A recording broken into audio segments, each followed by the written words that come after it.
আপনারা বাজার যাচাই করবেন, সব দোকান যাচাই করবেন, যে দোকানে দাম কম পাবেন ওই দোকান থেকে মাল ক্রয় করবেন এবং সব দোকান যাচাই করবেন। সবার জন্য উন্মুক্ত, বাকি কেউ বিক্রি করবেন না।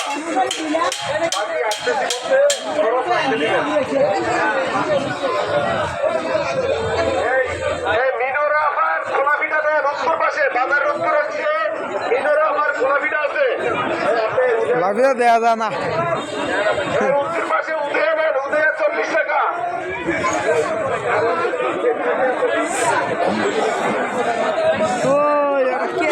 শুক্রবার শাহবাজার বিশাল 2 4 4 আছে।